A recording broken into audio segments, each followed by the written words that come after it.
Chapter 12. The Medical Priesthood. It's very dangerous, Chuck, because a lot of what you're seeing as attacks on me, quite frankly, are attacks on science. So, if you are trying to get at me, you're really attacking not only Dr. Anthony Fauci, you are attacking science. Anthony Fauci. Merit. As we saw in the previous chapter, the core of any totalitarian government is idolatry. Idolatry is the act of giving worship and obedience to any object besides God. Replacing God for idols has been attempted as early as Israelite society, and most recently by the scientific community. The medieval system of merit-based salvation imposed idolatry by teaching people that they could earn God's grace through their own efforts in priestly absolution. By rejecting God's sufficiency to secure their salvation at the moment of belief, people usurped God's authority.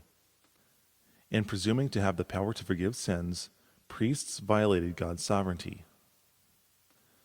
In the early 2020s, this merit-based system of salvation reappeared in our civil institutions, manifesting a new kind of idolatry.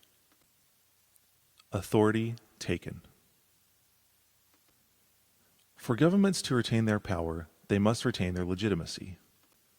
Once they have lost legitimacy, governments often resort to violence and coercion to maintain control. This is frequently the case if the ruler or institution is in danger of losing power through revolution, reformation, impeachment, etc. When the doctrine of papal infallibility was shown to be indefensible, the Church began losing control over their monarchical allies. When Mussolini began suffering military setbacks due to the incompetence of his appointees and destructive fascist policies, his own party began to plot against him. Similarly, we have seen 21st century federal workers and corporations slowly rejecting COVID-19 mandates as the narrative told by the mainstream media begins to fall apart. In totalitarian regimes, the leader must be charismatic enough to cast a vision of the nation that inspires loyalty from its citizens. Messaging through propaganda is critical to create and maintain the illusion that his political, social, and economic methods will bring success. The leader also has to appear strong by making grand pronouncements. Not unlike religion, the authority of the state must become unquestionable because it is in the process of becoming a god. Government officials in the Biden administration took on personas that demanded obedience. The quote beginning this chapter was taken from a June 9, 2021 MSNBC interview demonstrating NIAID Director Anthony Fauci's authoritarian language common among statist regimes. Also reminiscent of totalitarians, in a December 8, 2021 MSNBC interview, Fauci said, "But you know, Andrea, we really have to get people vaccinated. I mean, I understand and we all understand how people do not like to be told what to do. They want to make their own choice in their own free will. But these are unusual times, and you can't think of only yourself and your own personal opinion, but you got to think about your communal responsibility to get yourself and your family, and indirectly then, the community protected. So we would all prefer, that people voluntarily get vaccinated. But if they're not going to do that, sometimes you got to do things that are unpopular. But they clearly supersede individual choices and are directed predominantly at the communal good. And that's what we're talking about when we're talking about requirements." Anthony Fauci's statement disregarded individual liberties enshrined in the Constitution by promoting the communistic ideal of sacrificing personal rights for the benefit of the collective. In a televised address, the president used similar rhetoric that presumed the obedience of the American public to the government by saying, "We've made vaccines free, safe, and convenient. The vaccine is FDA approved. Over 200 million Americans have gotten at least one shot. We've been patient, but our patience is wearing thin, and your refusal has cost all of us." Centers for Disease Control Director Rochelle Walensky echoed the slogan which indicated abstainers as the public health threat. "There is a clear message that is coming through. This is becoming a pandemic of the unvaccinated. We are seeing outbreaks of cases in parts of the country that have low vaccination coverage because unvaccinated people are at risk. And communities that are fully vaccinated are generally faring well. The good news is that if you are fully vaccinated, you are protected against severe COVID, hospitalization, and death. and are even protected against the known variants, including the Delta variant circulating in the country. At the beginning of the pandemic, Fauci, Biden, and Walensky were presumed to be in the highest positions of power to impose mandates on the public. Their authority was assumed to be unimpeachable and unquestioned. However, as time passed, their authority began to erode as data emerged which contradicted their previous statements. Silvestre Radegonde, Minister of Foreign Affairs and Tourism of the Seychelles, stated, "The current situation remains worrying. As we have always said, it is worrying. There have been many more infections in recent days." The small nation had achieved a vaccination rate of 60%, more than any other country in the world. But in 2021, it was experiencing its worst outbreak since the beginning of the pandemic in late 2019. In the first week of May 2021, active cases more than doubled. As a result, the nation reimposed mask restrictions to stop the spread. Approximately 37% of those testing positive in Seychelles had received both doses of the COVID-19 vaccine. By the fall of 2021, death by COVID was no longer a concern for the vast majority of people worldwide. In the winter of 2021, the Chinese state of Wuhan returned to draconian lockdowns for all citizens after administering almost 3 billion shots. Research showed that the Chinese-produced Sinovac gave very limited protection against the Omicron variant. 13 million people were subjected to lockdowns in response to less than 200 daily infections. The 8 early warning symptoms of Omicron, according to data from the UK, US, and South Africa, were scratchy throat, lower back pain, runny nose, congestion, headache, fatigue, sneezing, night sweats, body aches. A common question posed online in late 2021 was, what is the difference between COVID and the cold? With such a diminished threat level, the extreme preventative measures were cause for consternation. According to a November 12, 2021 report by ABC News, nearly 72% of Vermont residents were fully vaccinated, but it had the 12th highest rate of new cases. An article published by Forbes magazine in December of 2021 reported that of the 5 states with the highest proportions of residents fully vaccinated against COVID-19, Rhode Island, Maine, Connecticut, and Massachusetts, were battling the worst coronavirus outbreaks in the country, according to data collected by the New York Times. Many high-profile athletes, politicians, and celebrities contracted COVID-19 after being fully vaccinated. These were labeled breakthrough cases. Among those infected after being vaccinated were Senator Elizabeth Warren, Senator Cory Booker, Maryland Governor Larry Hogan, Colorado Representative Jason Crow, tennis star Rafael Nadal, CNBC's Jim Cramer, Emmanuel Macron, Boris Johnson, Ellen DeGeneres, Minnesota Governor Tim Walz, musician Brian May, ESPN's Stephen Smith, Jimmy Fallon, Seth Meyers, Lupita Nyong'o, Whoopi Goldberg, Deborah Messing, Zac Brown, LL Cool J, Hugh Jackman, Lil Nas X, Chris Lane, Billie Eilish, Keira Knightley, Ed Sheeran, Jason Momoa, Christy Swanson, John Bon Jovi, Bryan Adams, Khloe Kardashian, Kim Kardashian, Gwen Stefani, Brett Kavanaugh, Phoenix Suns' Devin Booker,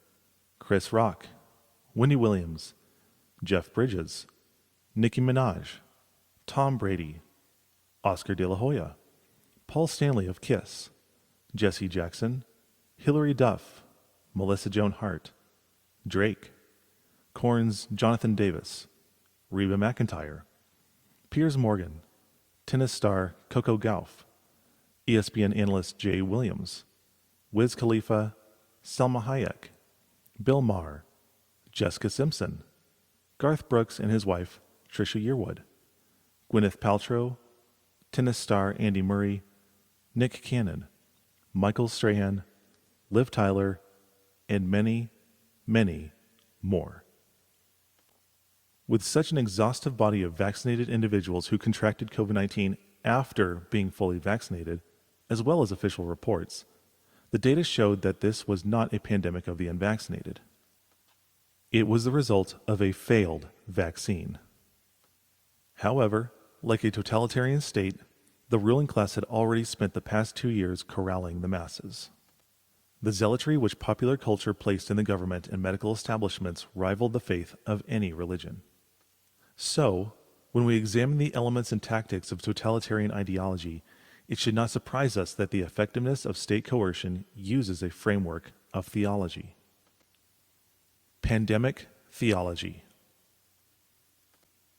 Beginning in early 2020, the Western world was introduced to pandemic theology. The following points illustrate the theological elements and their analogous concepts. 1. Threat. COVID-19 equals the devil. 2. Sin. Declining vaccination equals rejecting salvation. 3. Consequence. Social restrictions and job loss equal damnation and hell. 4. Solution. Hospitalization equals confession. Quarantining equals penance. Vaccination equals salvation. 5. State of grace. Social freedom and employment equals salvation and heaven. 6. Authority. The state equals God. 7. Piety. Social distancing, sanitizing, masking, testing, boosting, testimony and vaccination equals sacraments. Revisiting the observation made by Blaise Pascal, there is a God-shaped vacuum in the heart of each man which cannot be satisfied by any created thing, but only by God the Creator, made known through Jesus Christ. Each one of us has a deep need for a Savior, and using a theological template, the government promised one. Exploiting public fear, the government capitalized on the innate theonomical inclinations of its citizens, mimicking a cruel, inescapable, medieval system of merit. While every system of faith has beliefs for how to be made right with God, one central doctrine of the COVID-19 religion perpetuated a mindset of fear, guilt, shame, and anger that could only be absolved through personal efforts destined to fail. Doctrine of justification. When newspaper headlines like "The pandemic proves only technocrats can save us" appear, people should remember the partnership that the medieval church forged with monarchies. Oppressing people under an economic feudalism and system of merit-based salvation, the hierarchy controlled revenues through tithing and teaching submission to kings. Papacies and monarchies fueled by the notion of divine right, which now intoxicates governmental and medical establishments, oppressed individuals in two profound ways. First, peasants were not seen as equals and were denied land ownership. Second, the denial of spiritual ownership made peasants believe they were dependent upon the hierarchy to access God's grace. In the same way that access to personal liberties, social freedom, and employment was taken over by the 21st century medical establishment and the executive branch, the physical lives and spiritual destinies of commoners were controlled by the unquestionable authority of the medieval power structure. The elements of salvation that both power structures tried to imitate is found in the gospel of Jesus Christ. Salvation by grace through faith in Christ. The indictment and conviction. For all have sinned and fall short of the glory of God. The faith-based jurisprudence. For God so loved the world that he gave his only Son, that whoever believes in him should not perish, but have eternal life. The judgment. So, if the Son sets you free, you will be free indeed. The sentencing. To those who believed in his name, he gave the right to become children of God. He will wipe away every tear from their eyes. There will be no more death or mourning or crying or pain, for the old order of things has passed away. Beautiful in its truth, the biblical gospel provided a template for a counterfeit medical gospel which taught a doctrine of salvation by works through fear. Salvation of works through fear in government. The indictment and conviction. For all can contract COVID-19 and fall short of the approved vaccination status of the state. The merit-based jurisprudence.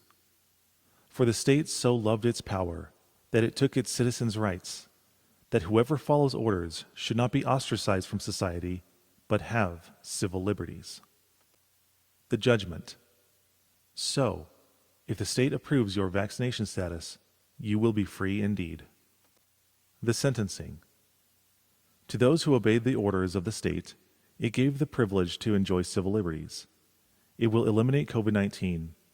There will be no more death, or fevers, or body aches, or sneezing, for the role of government is to control citizens' lives. Fear. Beginning in 2020, the forms of punishment for medical sacrilege governments imposed were numerous, but all were designed to deprive the natural rights of apostates who dared to exercise them. 1. Discrimination. Individuals not wearing masks or unable to furnish proof of vaccination were denied services in businesses. 2. Public shaming. Abstainers from vaccination and mask wearing were accosted in public and were subject to having recordings of them posted on social media. 3. Demonization. Abstainers were demonized by the president in a divisive address. Many of us are frustrated with the nearly 80 million Americans who are still not vaccinated, even though the vaccine is safe, effective, and free. The president also characterized the pandemic as a pandemic of the unvaccinated. This is not about freedom or personal choice. This is about protecting yourself and those around you. The people you work with, the people you care about, the people you love. My job as president is to protect all Americans. So, tonight, I'm announcing that the Department of Labor is developing an emergency rule to require all employers with 100 or more employees to ensure their workforces are fully vaccinated or show a negative test at least once a week. These unilateral pronouncements echoed the methods employed by totalitarians like Vladimir Lenin, who demeaned personal liberties in the name of the community. 4. Arbitrary criteria for businesses. The White House ordered an edict demanding that all businesses with 100 or more employees must require those employees to be vaccinated. This edict gave no consideration to whether people worked in close quarters office space, or if they worked remotely, or if they had religious, philosophical, or health-related reasons to abstain. 5. Employment termination. Nurses, teachers, military, professional athletes, health workers, and other professionals lost their jobs as a consequence of abstaining from the COVID-19 vaccine. 6. Rejection. Many vaccine abstainers were uninvited to gatherings and holidays by vaccinated family members. Sensing an innate right to dignity and a respect for personal autonomy, millions of people across the world perceive the abuses of superstitious and confining doctrines being employed by the secular orthodoxy of the medical establishment. And as in medieval times, orthodoxy, or right belief, was determined by those in power. Evangelical Covidianism and her sacraments. Every religion has evangelists, disciples filled with zeal for the message of their spiritual path to enlightenment, heaven, paradise, or nirvana, always emerge as vocal advocates for their religion. The social conditions which developed during the pandemic were similar to popular depictions of street preachers descending upon an unconverted community. Evangelical Covidians were those who evangelized others by telling them the importance of getting vaccinated, giving testimonies of their vaccination status, and practicing the sacraments of Covidianism to demonstrate religious piety. We have already covered pandemic theology in the gospel of salvation by works through fear of government, but the way in which one was supposed to express their sincere conversion to the Covidian religion was by practicing the sacraments. Piety can be defined as the quality of being religious or reverent, as well as fidelity to natural obligations and dutifulness in religion. To show oneself as a devoted disciple of a religion, there is nothing as convincing as keeping the sacraments. And Covidianism has at least 5 of them. Covidian sacraments. 1. Social distancing. 2. Masking. 3. Testing. 4. Sanitizing. 5. Booster shots. During the pandemic, public demonstration of the sacraments was critical to maintaining a reputation of piety. Practiced in accordance with Covidian belief, the sacraments reinforced pandemic theology through daily, if not hourly, observance. The goal of keeping the sacraments was to express fear of COVID-19 and faith in the government and medical establishment to provide the wisdom leading to the redemption of public health. And expressing their faith publicly through keeping of the sacraments was essential, for they were no good if not seen by others who could not confirm their fervent devotion to the doctrines of Covidianism. Authority lost. For anyone bold enough to observe the year 2021 with a critical eye, the state of 16th century Scotland and 21st century United States had many similarities. The mystery over the transmission, vulnerability, and fatality rate of COVID-19 amounted to the superstitious ritualization of social distancing, mask wearing, testing, sanitizing, and booster shots. Examples of the obvious inconsistency in precautionary practices range from confusing to unbelievable. Dr. Anthony Fauci and CDC Director Rochelle Walensky profusely telling the public that masks aren't necessary for safety before contradicting themselves with support for mask mandates. A maskless House Speaker Nancy Pelosi visiting a hair salon shortly after mask orders were implemented in Washington, D.C. Maskless socialites gathering with a chin-diapered California Governor Gavin Newsom at the indulgent French Laundry restaurant during the height of the pandemic hysteria. Denver Mayor Michael Hancock flying to Houston for Thanksgiving despite his warnings to residents with a tweet reading, "Avoid travel if you can." Medical officials ensuring that people will be completely safe once they receive the COVID-19 vaccine, followed by results showing the overwhelming ineffectiveness of the vaccine to protect people through breakthrough cases. Members of Congress and their staffers not being subject to the federal vaccine mandate imposed by the Biden administration. The flagrant dismissals of and exceptions given to the American ruling class by the medical and political establishment struck a frightening resemblance to the relationship between the Catholic hierarchy and Scottish nobility. Acts of resistance which echo Knox's resolve to fracture the substrate shared by the political and medical establishment were renewed in the early 2020s. While perceptions of the depth of corruption vary, Dr. Steve Turley describes populist responses to the attempts of power structures to maintain control. We are seeing a great awakening rising up and pushing back en masse against what some have called the Great Reset. It's all about solidifying the power of liberal technocratic globalists over the people in such a way that the people will never, ever be allowed to politically speak the way they spoke in 2016. Whether or not we are fully aware of the depth of corruption our government suffers from, we cannot let that prevent us from resisting the gloating idolatry which characterized totalitarian states of the past. Like the reformers and patriots to whom we owe our liberty, worshippers of the living God must resolve first, not to bow to, but to stand against the idolatry of evangelical Covidianism. Identifying and rejecting it as a worldview is the best way we can begin to resist it as a totalitarian strategy.